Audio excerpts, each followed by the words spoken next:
আসিতেছি নাজাত নিয়ে মাহে রমজান,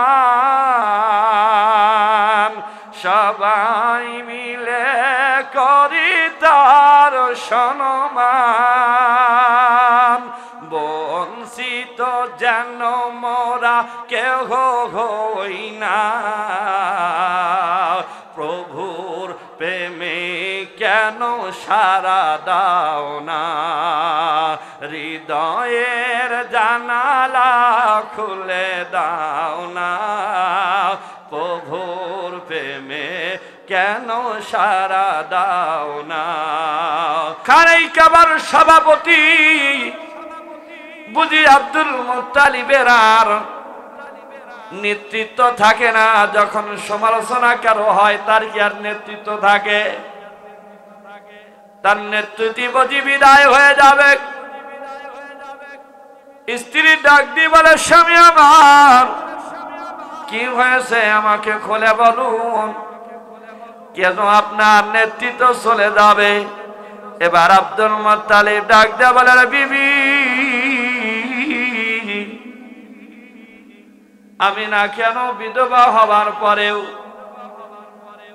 সুগন্ধি ব্যবহার করেন? আমি নাকি জানি না এই আরবের রীতি হলো বিধবা মহিলারা কি ব্যবহার করতে পারবে না, সুগন্ধি ব্যবহার করতে পারবে না। কেন আমি না সুগন্ধি ব্যবহার করে? ওই সময় বিবি ডাক দেয়া বলে, ও স্বামী আমার,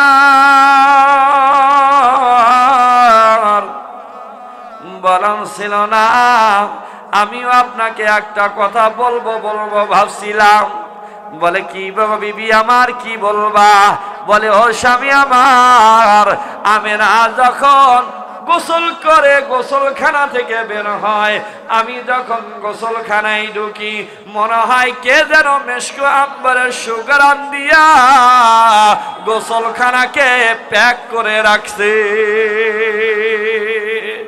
তোরা দেখে মদিনাতে আজব রঙের ফুল, তোরা দেখে মদিনাতে আজব রঙের ফুল।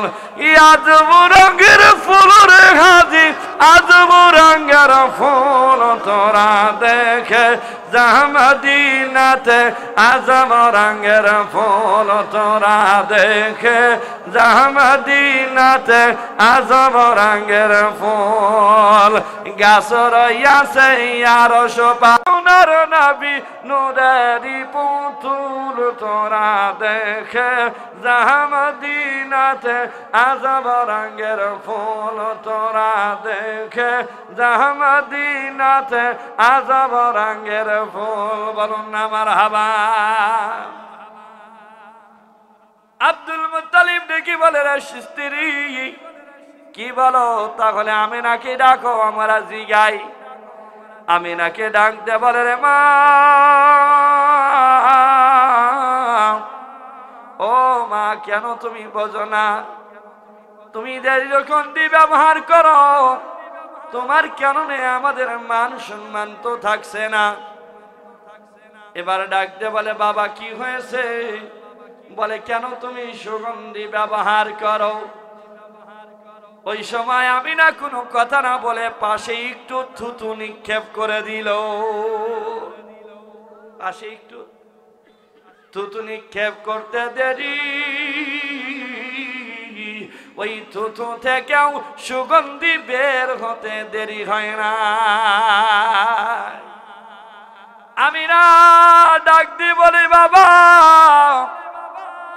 সুগন্ধি তো আমার শুধু শরীরে না, আমার থুতুতেও। বলুন না সুবহানাল্লাহ।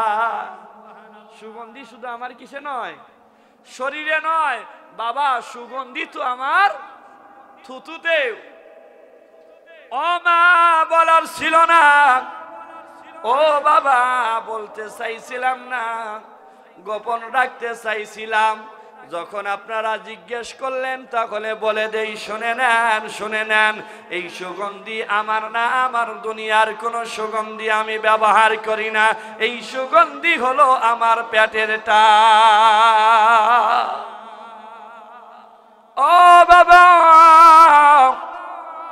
যেই দিন আমার গর্ভে সন্তান এসেছে, ও বাবা শুনে নেন, শুনে নেন, আকাশের নক্ষত্র, আকাশের চন্দ্র এসে আমাকে সালাম জানাইছে।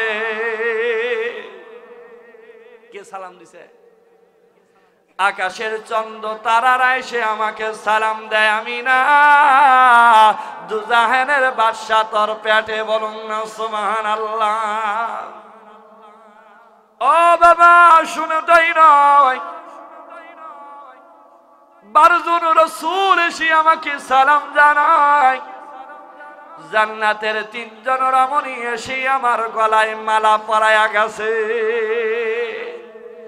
ডাক দিয়ে বলে, রে আমিনা, আমাদের বাদশা তোমার পেটে চলে আসছে। ডাক দিয়ে বলে, কোন 3 জন মহিলা? এবার ডাক দিয়ে বলে, ইমরাতু ফিরাউন আসিয়া।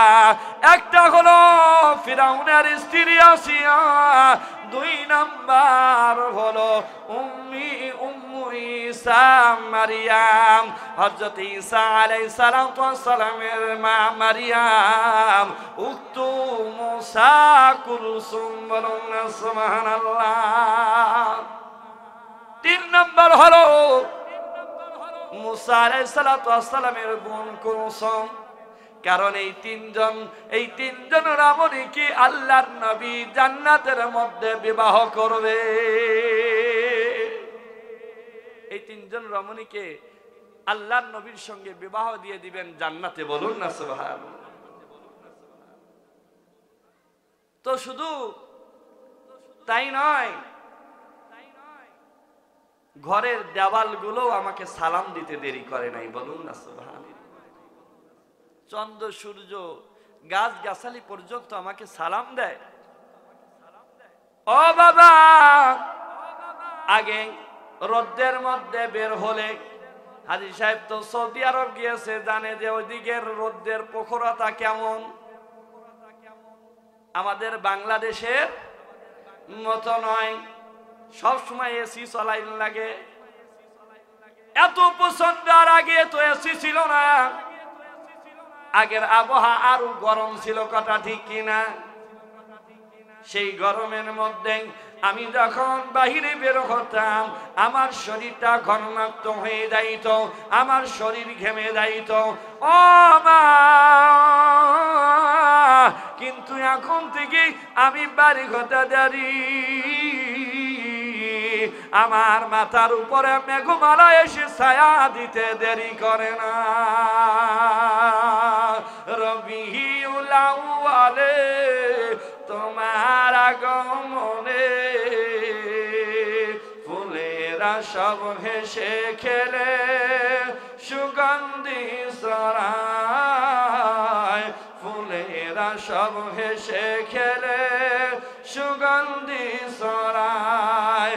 আজকে মোদের মনে তোমার আগমনে, আজকে মোদের মনে তোমার আগমনে, আনন্দেরই ঢেউ খেলে বুকটা ভরে যায়, আনন্দেরই ঢেউ খেলে বুকটা ভরে যায়। বলুন রবিউল আউয়ালে পাখিরা গায়ে ডালে, ফুলেরা সব হেসে খেলে সুগন্ধি ছড়ায়, ফুলেরা সব হেসে খেলে সুগন্ধি ছড়ায়। মেঘমালা ছায়া দিতে দেরি করে না, বলুন না সুবহানাল্লাহ। আজকে যারা বলে যে নবী আমাদের মতো মানুষ, আমরা কবে রোদের মধ্যে বাইরে বের হলে ছায়া দিছে বলে? যারা বলে এরা না বুঝে বলে, কথা ঠিক কিনা? আমরা কি কেউ মনে করি নবী আমাদের মতো মানুষ? নবী মানুষ, তবে আমার আপনার মতো মানুষ নয়। মুহাম্মাদুন বাশারুন লাইসা কাল বাশারি, ইয়াকুতুন হাজারুন লাইসা কাল হাজারি, বলুন না সুবহানাল্লাহ। মুহাম্মদ সাল্লাল্লাহু আলাইহি সাল্লাম মানুষ, তবে আমার আপনার মতো মানুষ নয়। যেমন ইয়াকুত একটা পাথর আছে, রেল লাইনের ধারেও পড়ে থাকে একটা পাথর। ওই ইয়াকুত পাথরের কোটি টাকা দাম, আর রেল লাইনের পাথর যদি 5 কেজি আপনাকে দিয়ে দেওয়া হয়, আপনি নিবেন? বলেন। নবী মানুষ, তবে আমার আপনার মতো মানুষ নয়। বলুন না সুবহানাল্লাহ। এরপরে ডাক দিয়ে বলেন, বাবা আগে আমি যখন পানির জন্য যাইতাম, আরবে তো টিউবওয়েল ছিল না, কি ছিল? কূপ ছিল। কূপের মধ্যে রশি দিয়ে পানি তুলতে হতো। আমি না ডাক দিয়ে বলে, বাবা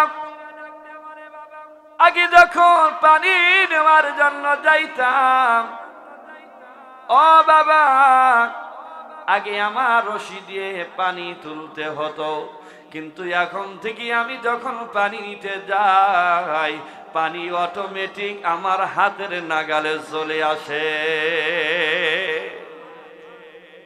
আমার আর হাত দিয়ে রশি দিয়ে পানি তুলতে হয় না, আমার হাতের কাছে পানি চলে আসে। পানি আমাকে কন কন করে ডাক দে বলে, আমি না দুজাহানের বাদশাকে কেন নিয়ে চলে আসলে কষ্ট করে? তুমি যদি অর্ডার করতা, আমরা পানি যায়া ভরে দিয়ে আসতাম। আরবের মধ্যে আমার চলতে গেলে পাথরের আঘাতে আগে আমার পা উষ্ট লেগে পা কেটে যাইতো, পা দিয়ে রক্ত বের হইত। কিন্তু যখন থেকে আমার পেটে সন্তান এসে গেছে, তখন থেকে আমি যখন ওই পাথরের উপরে পাড়া দিতে দেরি, পাথর তোলার মতো নরম হইতে দেরি হয় না। এমন একজন নবী আমরা পেয়েছি, যেই নবী আপনার আগমনের আগেই শোভা সরাইতে সরাইতে আসতেছিল। বলুন না সুবহানাল্লাহ।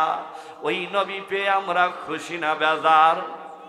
ওই যদি খুশি হই, ওই নবীর মহাব্বত দরকার আছে কি নাই?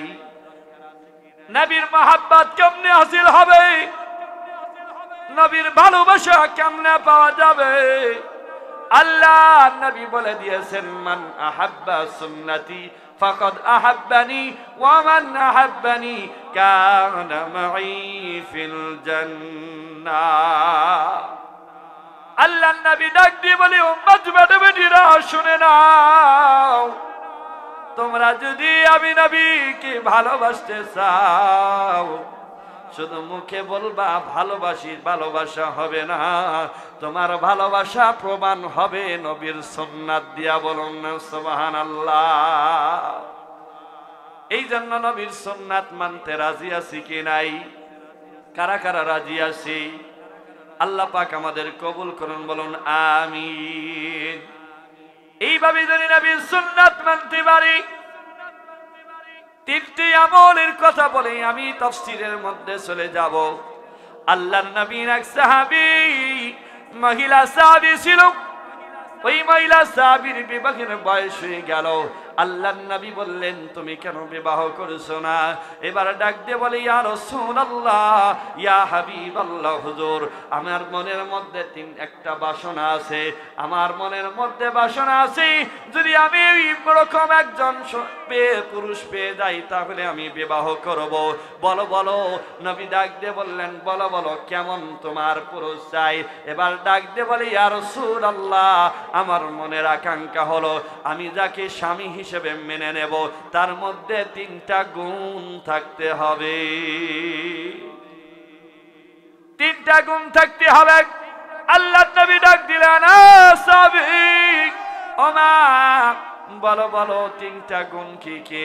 ডাক দিয়ে বলে, ইয়া রাসূলুল্লাহ, ইয়া হাবিবাল্লাহ, হুজুর 1 নাম্বার গুণ হলো তার মধ্যে এমন একটা গুণ থাকতে হবে, সারা রাত নামাজ আদায় করতে হবে। কি করতে হবে? সারা রাত নামাজ আদায় করতে হবে। 2 নম্বর কি? ডাক দিয়ে বলে, ইয়া রাসূলুল্লাহ, ইয়া হাবিবাল্লাহ, হুজুর 2 নাম্বার হলো ওই ব্যক্তির মধ্যে এমন একটা গুণ থাকতে হবে, ব্যক্তির সারা বছর রোজা রাখা লাগবে। আসিতেছি নাজাত নিয়ে মাহে রমজান, সবাই মিলে করি তার সম্মান।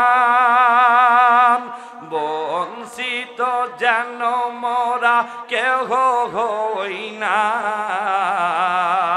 প্রভুর প্রেমে কেন সারা দাও না। হৃদয়ের জানালা খুলে দাও না, প্রভুর প্রেমে কেন সারা দাও না। প্রভুর প্রেমে কেন সারা দাও না। বিশ্ব মালিক যিনি আল্লাহ মহান, সৃষ্টি তারি এই নিখিল জাহান। বিশ্ব মালিক যিনি আল্লাহ মহান, সৃষ্টি তারি এই নিখিল জাহান। আল্লাহ আল্লাহ রবে সবই দিওয়ানা, আল্লাহ আল্লাহ রবে সবই দিওয়ানা। প্রভুর প্রেমে কেন সারা দাও না, হৃদয়ের জানালা খুলে দাও না। প্রভুর প্রেমে কেন সারা দাও না, প্রভুর প্রেমে কেন সারা দাও না। খারাপ লাগে? খারাপ লাগে? একটু আওয়াজ দিয়ে বলতে যাবে না? হৃদয়ের জানালা খুলে দাও না, প্রভুর প্রেমে কেন সারা দাও না। পাপ করে যদি সাই দুনিয়ায়, প্রভু তরে ক্ষমা দিবে দয়া বিলায়। বলুন আমার হাবা। পাপ করে যদি মাসাই দুনিয়ায়, প্রভু তরে ক্ষমা দিবে দয়া বিলায়। দরগাহে কেন তার হাত পাতো না, দরগাহে কেন তার হাত পাতো না। প্রভুর প্রেমে কেন সারা দাও না। বলুন না মারহাবা। ডাক দিয়ে বলে ইয়া রাসূলুল্লাহ, 2 নাম্বার গুণ হলো ওই ব্যক্তির সারা বছর রোজা রাখা লাগবে। 3 নাম্বার কি? মহিলা সাহাবী ডাক দিয়ে বলে ইয়া রাসূলুল্লাহ, 3 নাম্বার গুণ হলো ওই ব্যক্তির প্রতি রজনীতে একবার কোরআন খতম করা লাগবে। খুবই সহজ। একটা হলো সারা রাত নামাজ, 2 নম্বর হলো রজনীতে একবার কোরআন খতম করা, সারা বছর রোজা রাখা। বলুন তো সহজ কাজ?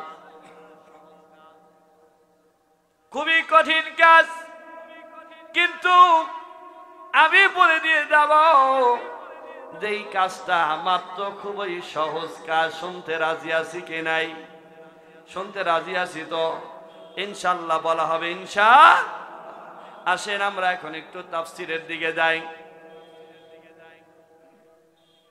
এই দুনিয়ার মধ্যে 4 জন ব্যক্তি ছিল যারা তামাম দুনিয়ার রাজত্ব করেছে। 2 জন হলো মুসলমান আর 2 জন হলো কাফের।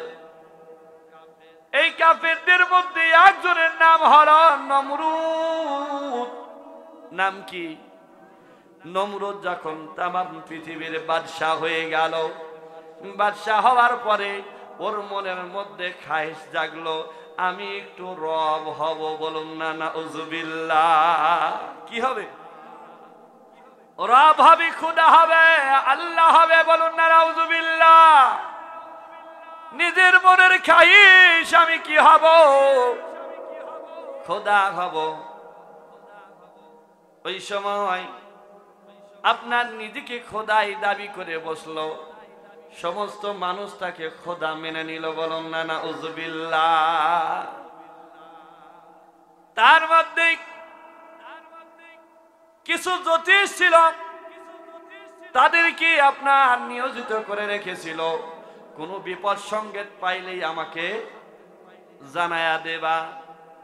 হঠাৎ করে একদিন দেখে গেল জ্যোতিষীরা এসে মন খারাপ করে বাদশার সামনে দাঁড়িয়ে আছে নমরুদের সম্মুখে। ডাক দিয়ে বলে, জ্যোতিষেরা, গণকেরা, কি হয়েছে? কেন তোমাদের মনটা খারাপ?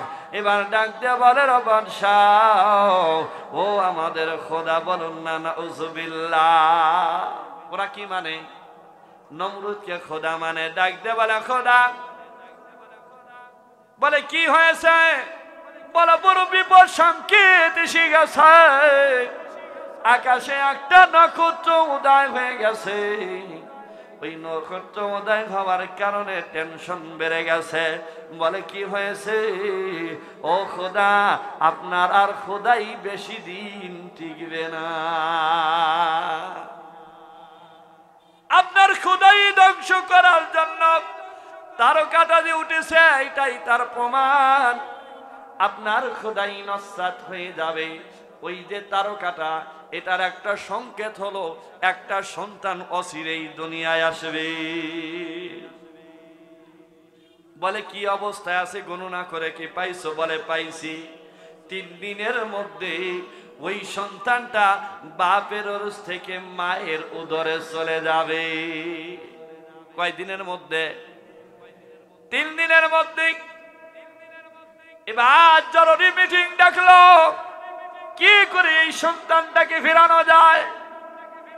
সবাই পরামর্শ দিল, বাদশাহ, ও আমাদের খোদা, এটাকে যদি পৃথক, এটাকে যদি বাধা প্রদান করতে হয়, তাহলে কি করতে হবে? স্বামী স্ত্রীকে আলাদা করে দিতে হবে, একসাথে থাকতে পারবে না।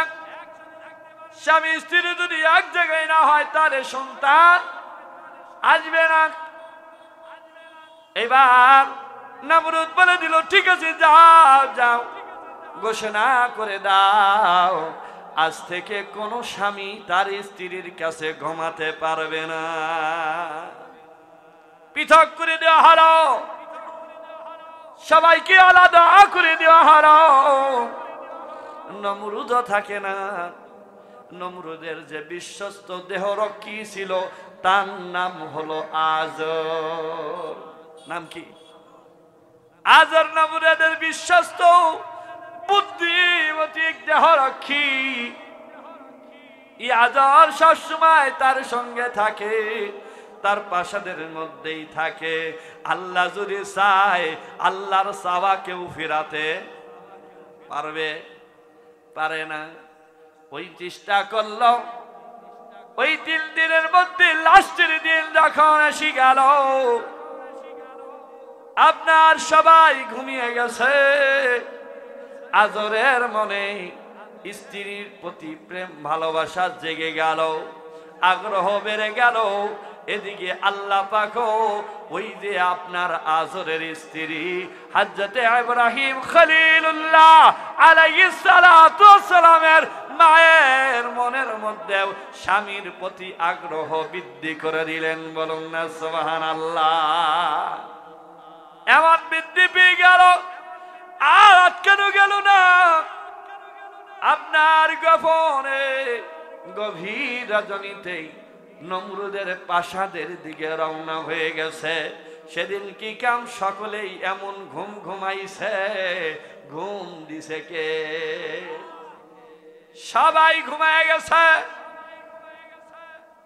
নমরুদের প্রাসাদে অন্দর মহলের মধ্যে আপনার আজরও চাচ্ছে স্ত্রীকে, স্ত্রী যখন আপনার সম্মুখে চলে গেছে, দুইজনের ভালোবাসা আরো বেড়ে গেছে। আল্লাহ বলে, নমরুদ আমার খলিলকে আসতে বাধা দিবি, আমি তোর প্রাসাদে আমি তাকে আনবো। বলুন না সুবহানাল্লাহ। আপনার ওই প্রাসাদে আপনার স্বামী স্ত্রী এক জায়গায় হয়ে গেল, সবাই ঘুমের মধ্যে আছে, এমতি পরে যায় আপনার সংসার হওয়ার পরে এবার স্ত্রীকে বলল, তুমি গোপনে চলে যাও, কেউ যেন টের না পাই, যদি টের পাই তাহলে আমাদের খবর আছে। গোপনে চলে গেল, কেন আল্লাহ তো ব্যবস্থা করে দিয়েছে, করা ঠিক কিনা? চলে গেছি, কেউ জানে না। পরের দিন এবার সব গণকেরা এসে বলে, বাদশাহ অবস্থা ভালো না, অবস্থা ভালো না, আমরা চেষ্টা করলাম ব্যর্থ হয়ে গেছি। ওই যে সন্তানটা মায়ের উদরে যাওয়ার কথা, সে অটোমেটিক চলে গেছে। কয় তাহলে কি করা যায়? এখন থেকে হিসাব করো, কোন সন্তান জন্মগ্রহণ করলেই হত্যা করতে হবে, মেরে ফেলতে হবে। কথা বলতে পারবেন না আপনারা? কথা না বললে কিন্তু বয়ান করা যাবে না। এই জন্য অনুরোধ করব, সকলেই একটু সময় আওয়াজ দিয়ে কথা বলতে পারবো তো ইনশাআল্লাহ? আপনার বলা হরক, এখন থেকে যেই সন্তান জন্মগ্রহণ করবে ওই সন্তান কি আর রাখা যাবে না, তাকে হত্যা করা লাগবে। তাই অনুযায়ী লোক সেট করে দিল, সেনাবাহিনী তার যে বাহিনী আছে পুলিশ বাহিনী নিয়োগ করে দিল। খবর নেয় গোয়েন্দা বাহিনী, খবর নেয় কোন জায়গা কোন সন্তান জন্মগ্রহণ করে, কে কে হামেলা আছে, কে কি গর্ভবতী আছে, তাদের খোঁজ নেয়। কিন্তু এমন একটা পরিস্থিতি হলো, আপনার ইব্রাহিম খলিলুল্লাহ আলাইহিস সালাতু ওয়াস সালামের আম্মা জান যে গর্ভবতী ছিল, টের পাওয়া যায় না, কেউ বুঝতে পারে নাই। এইভাবে চলতে গেল, এদিকে মারামারি শুরু হয়ে গেছে। যেই সন্তান জন্মগ্রহণ করে তাকে মেরে ফেলে। এইভাবে হতে হতে যখন 9 মাস পার হয়ে গেল,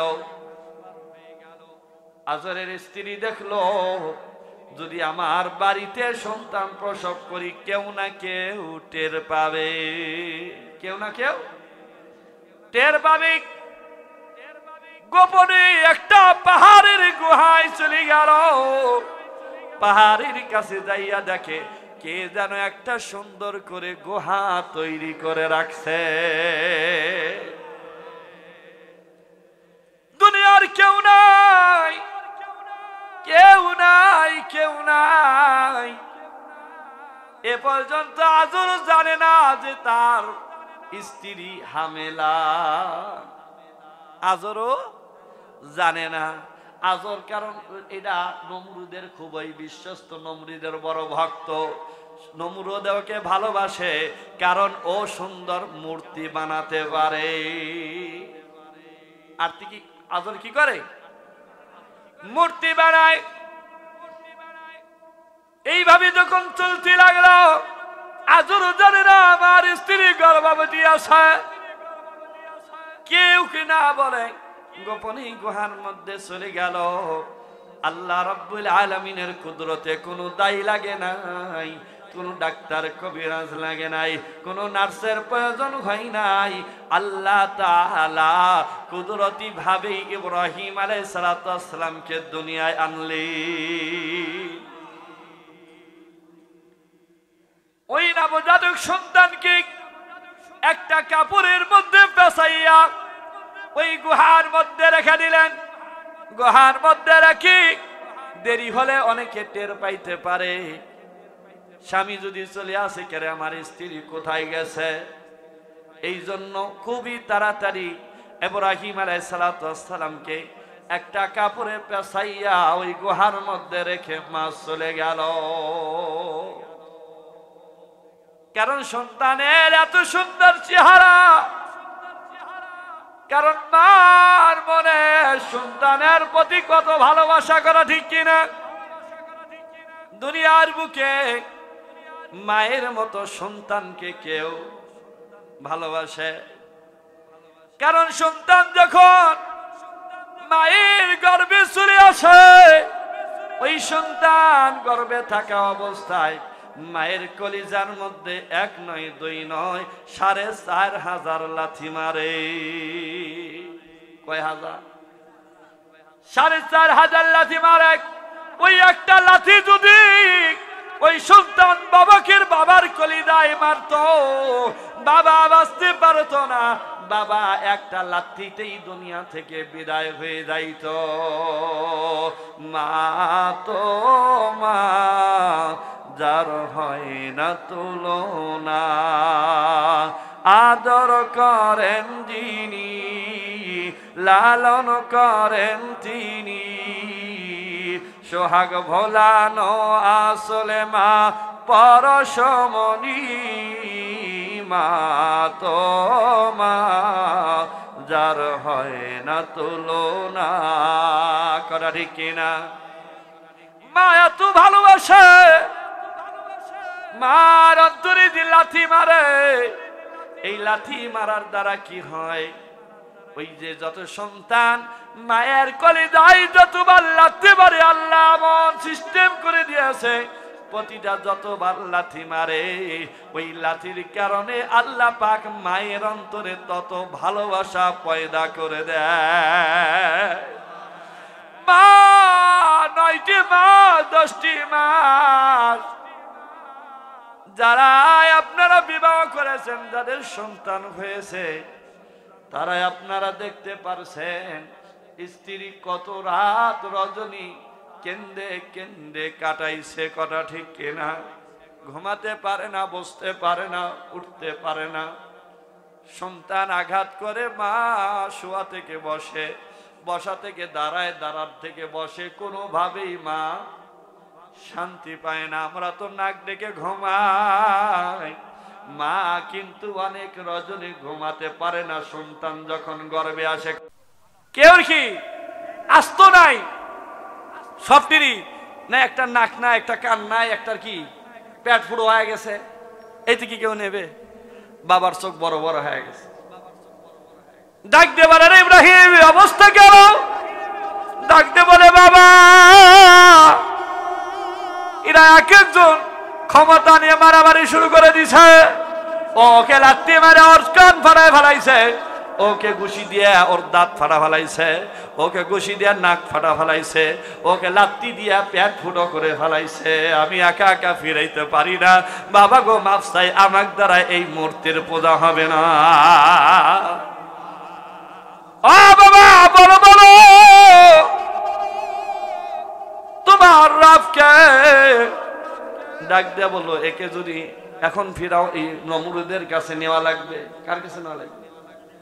নমরুদের কাছে নেওয়া লাগবে।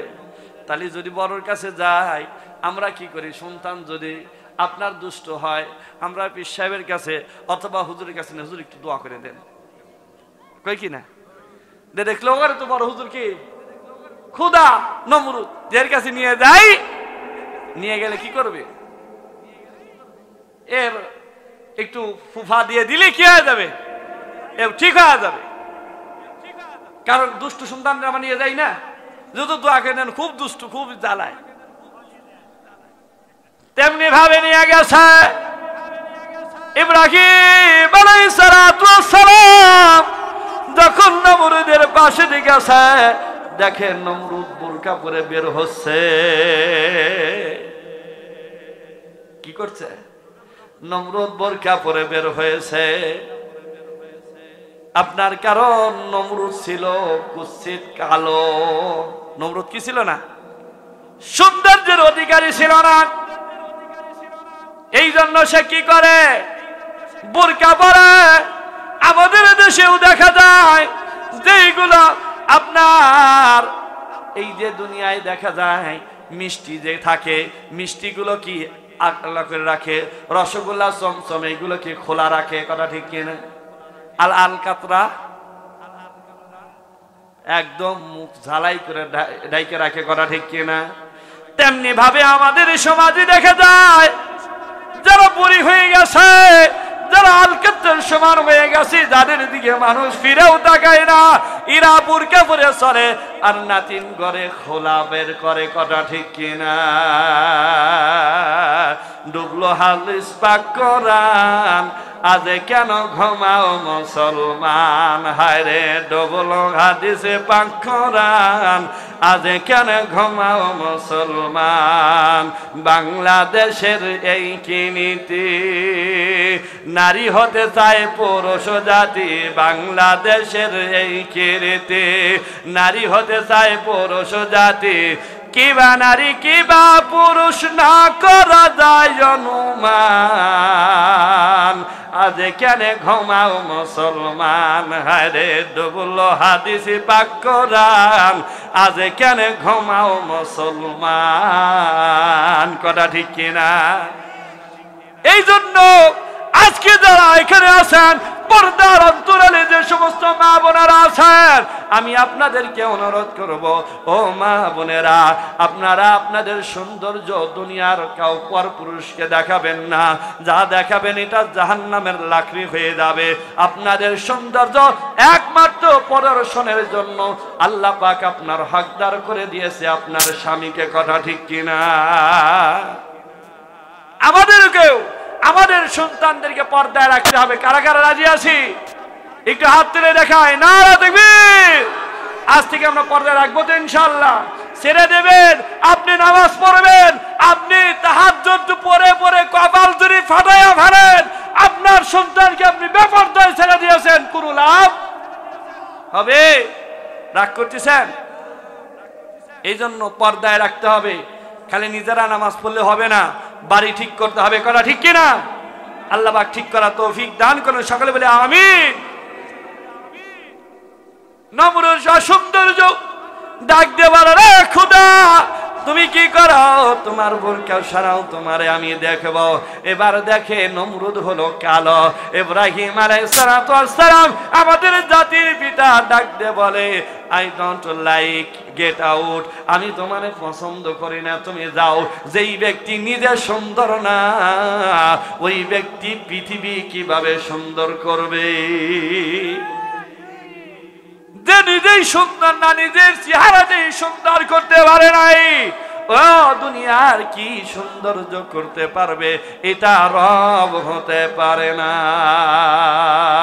তুমি কত সুন্দর কি করে বোঝায় আল্লাহ, কোন ভাষা পাই না খুঁজে, তোমার তুলনা তুমি নিজে, তোমার তুলনা তুমি নিজে, বলুন না মারহাবা। এবার নবদুরের সম্মুখে হযরত ইব্রাহিম আলাইহিস সালাম পছন্দ হলো না, চলে আসলেন। ডাক দিয়ে বাবাকে বলে, বাবা এ আমার এ খোদা হতে পারে? খোদা হতে পারে না। ওই সময় আল্লাহর নবী হযরত ইব্রাহিম খলিলুল্লাহ দেখলে তার আপনার বাবা, তার আত্মীয় স্বজন, এলাকাবাসী সকলেই মূর্তির পূজা করে, নমরুদকে খোদা মানে, আপনার চন্দ্রের পূজা করে, সূর্যের পূজা করে। ওই সময় আল্লাহ রাব্বুল আলামিনের প্রতি হযরত ইব্রাহিম খলিলুল্লাহ আলাইহিস সালাতু ওয়াস সালাম মুতাওয়াজ্জা হয়ে এবার বললেন, ইন্নী ওয়াজ্জাহতু ওয়াজহিয়া লিল্লাযী ফাতারা السماوات والأرض حنيفا وما أنا من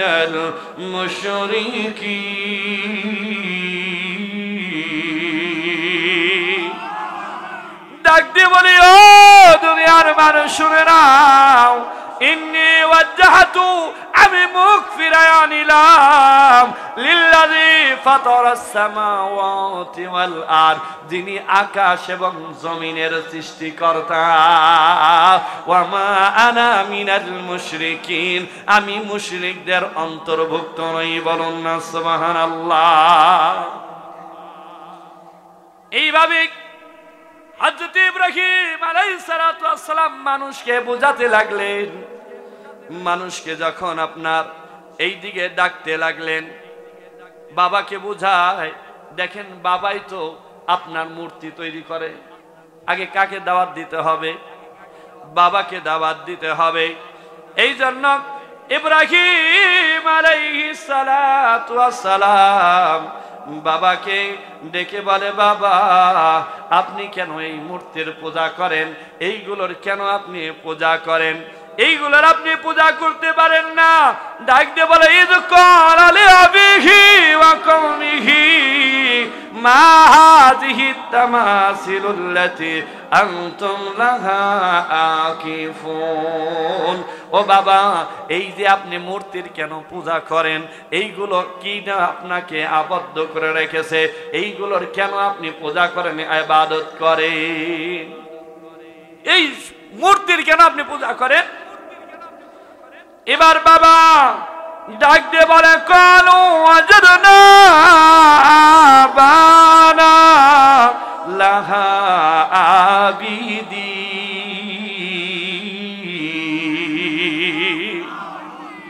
ডাক দিয়ে বলে, রে ইব্রাহিম, আমরা কেন এর ইবাদত করি? কেন আমরা মূর্তির পূজা করি? রে ইব্রাহিম শুনে নাও, কারণ এইগুলোকে আমরা আমাদের পূর্বপুরুষদের ইবাদত করতে দেখছি। এইগুলোর পূর্বপুরুষদেরকে ইবাদত করতে দেখেছি। এবার ইব্রাহিম আলাইহিস সালাতু ওয়াস সালাম ডাক দিয়ে বলে, ক্বালা লাকাদ কুনতুম আনতুম ওয়া আবাউকুম ফি দালালিম মুবিন।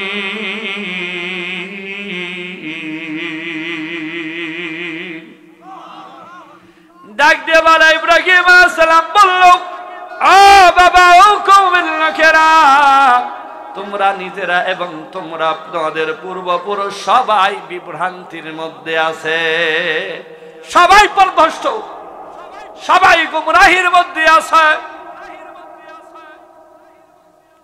এইভাবে যখন বলতে আছে, বলতে বলতে সবাই দেখলো কে ইব্রাহিম কি করে, আমাদের রবের এদের বদনাম করে, এদের সমালোচনা করে।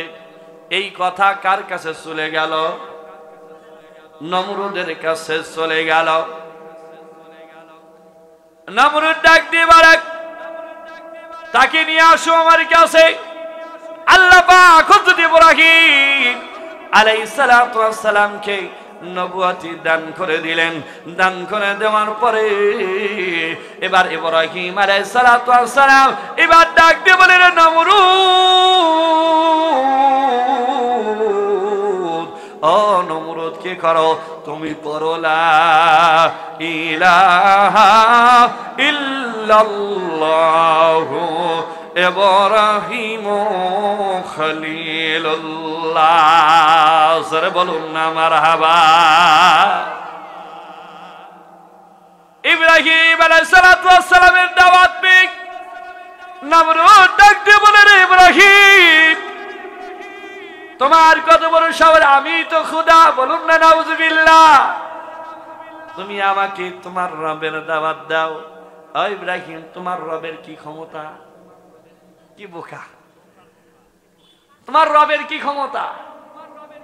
ইব্রাহিম আলাইহিস সালাতু ওয়াস সালাম ডাক দিয়ে বলে, আ নমরুদ, রব্বি ইউহীতু ওয়া ইউমীত, আমার রব জীবন দিতে পারে আবার মারতেও পারে।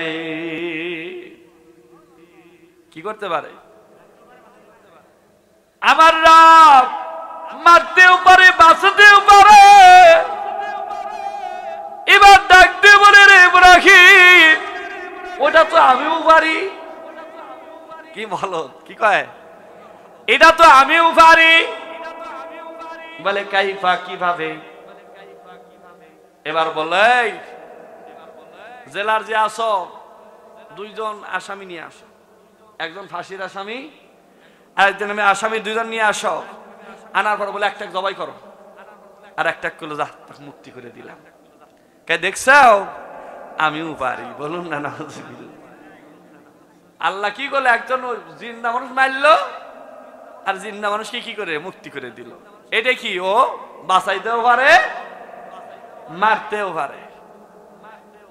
যখন এই কাজ করে যাচ্ছে জনগণকে দেখালো, দেখো এটা আমিও পারি। আল্লাহ রাব্বুল আলামিন হযরত ইব্রাহিম খলিলুল্লাহর কাছে আপনার জিবরাইল আমিনকে পাঠা দিলেন, যা জিবরাইল আমার খলিলকে এই বুদ্ধি শেখায়া দে।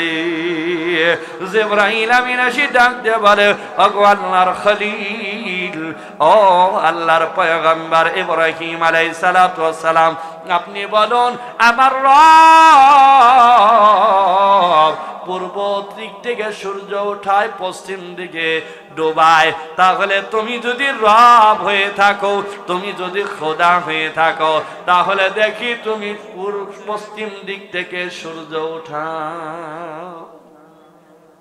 তুমি যদি ক্ষমতা থাকে উঠাও, আজ তোমার রবগির ছুড়ালাম। চুপ করে এসের মতো ভান করল, আর কোনো কথা নাই, একদম অবস্থা খারাপ। তাফসীরের মধ্যে আছে নমরুদ পাল্টা উত্তর দিতে পারতো, এই ইব্রাহিম, এই তোমার খোদা পারে কিনা, এটা কি বলতে পারতো কিনা? এটা কেন বলে নাই?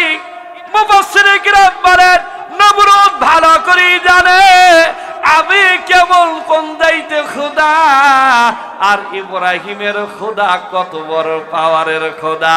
আমি ইব্রাহিমকে বলবো, ইব্রাহিম তোমার রবকে বলো দেখি পশ্চিম দিক থেকে সূর্য উঠাইতে, বলতে দেরি হবে।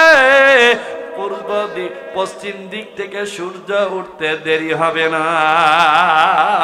যদি ওই কাজ হয়েই যায়, আমার রব গিরি আর থাকবো গৈসে মৈসে যাই কয়েকদিন। এই জন্য কি করলো নমরুদ? কোনো জবাব দিল না, লা জবাব হয়ে আপনার বসে বললেন। এবার কি করা যায়? হঠাৎ করে দেখে একজন বুড়ো আসতেছে, লাঠি বর দিয়ে বুড়ো আসতেছে। কে রে তুই? এই বুড়া কে?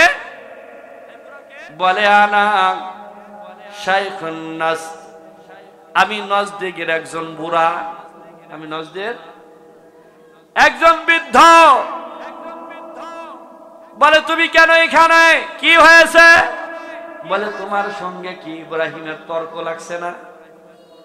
তোমার সঙ্গে কি ইব্রাহিমের তর্ক লাগছে না? কয় হ্যাঁ লাগছে। আমি হলাম তোমার মতো নমরুদের বন্ধু। ওইটা কিডা? ইবলিশ। ওইটা কিডা? ইবলিশ। এবার বলে রে নমরুদ, আমি তোমাকে একটা পরামর্শ দিতে চাই। কি দিতে চাই?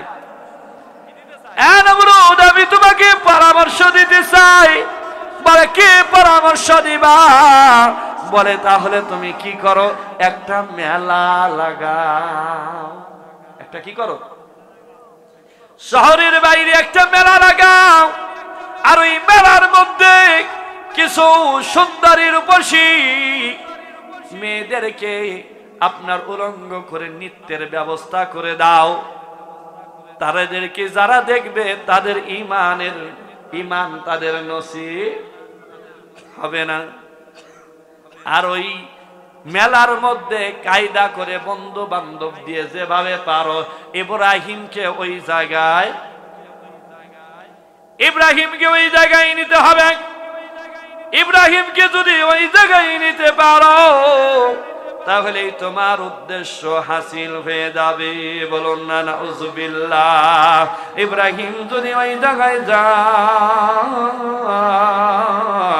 তাহলে ইব্রাহিমের আর ঈমানের পাওয়ার থাকবে না, ইব্রাহিম দুর্বল হয়ে যাবে। ওই সময় তুমি ইব্রাহিমের উপর বিজয়ী হতে পারবে। কি বুদ্ধি! এবার কি করলো? মেলা লাগায়া দিল।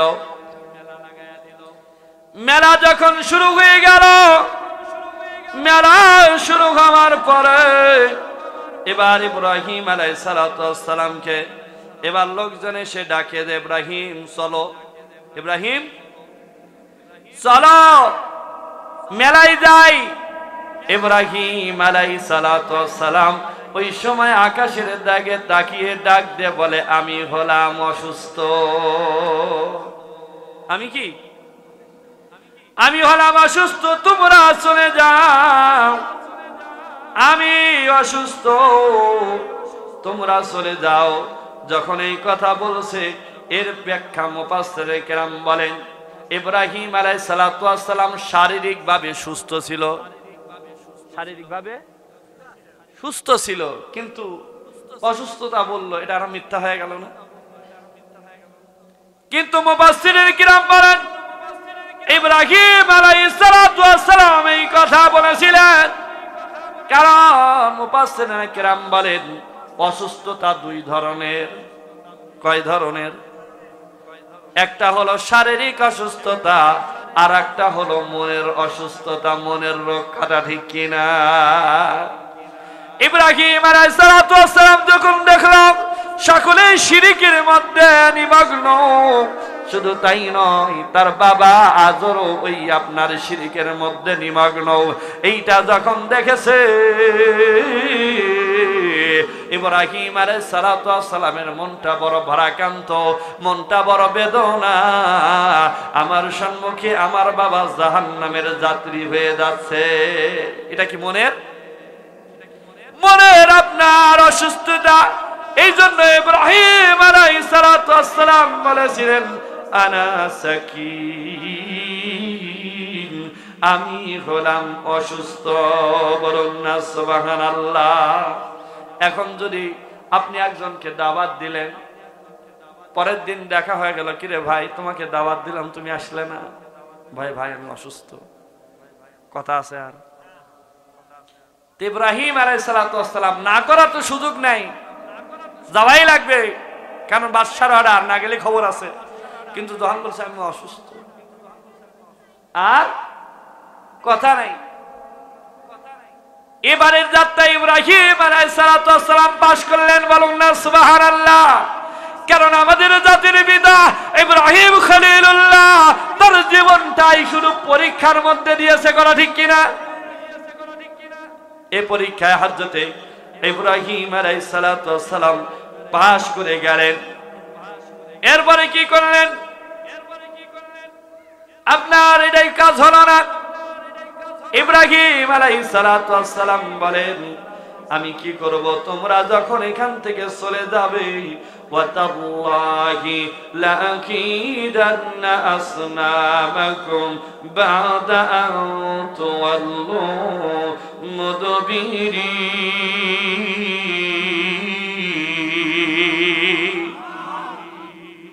সমস্ত লোকেরা আপনার ওই যে মূর্তিগুলো ছিল, আপনার এগুলো রেখে, আপনার মন্দিরকে রেখে এরা ওই আপনার মাঠের মধ্যে মেলায় সবাই চলে গেছে। যখন সবাই চলে গেছে, ইব্রাহিম আলাইহিস সালাতু ওয়াস সালাম আর দেরি করলেন না, প্রতিজ্ঞা করলেন তোমাদের মূর্তির একটা আমার ব্যবস্থা করা লাগবে। এই জন্য ফাজআলাহুম জুজাদান ইল্লা কাবীরান লাহুম লাআল্লাহুম ইলাইহি ইয়ারজিউন।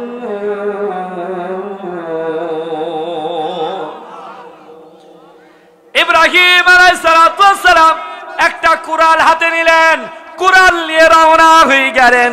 যাইয়া আপনার ওই যে মন্দিরের মধ্যে যত মূর্তি ছিল, আপনার বড় মূর্তিটা ব্যতীত সবটার ঘাড় ভাঙিয়ে ফেলাইলো।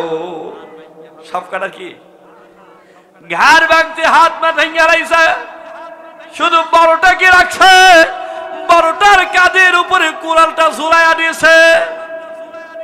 পরে সবাই যখন আপনার কি করলো? ওই যে পূজা আপনার মেলায় থেকে সবার আবার কোথায় আসা লাগবে? মন্দিরে এসে পূজা করে নম নম করে ওখান থেকে তারপরে বাসায় যাওয়া লাগবে। সবাই যখন কি করেছে, মেলা থেকে যখন আপনার মন্দিরে চলে আসে, মন্দিরে চলে নম নম করে সামনের দিক তাকায় দেখে একটারও মাথা নাই, একটারও মাথা নাই। ক্বালু মা ফাআলা হাযা বিআলিহাতিনা ইন্নাহু লামিনাল যালিমিন।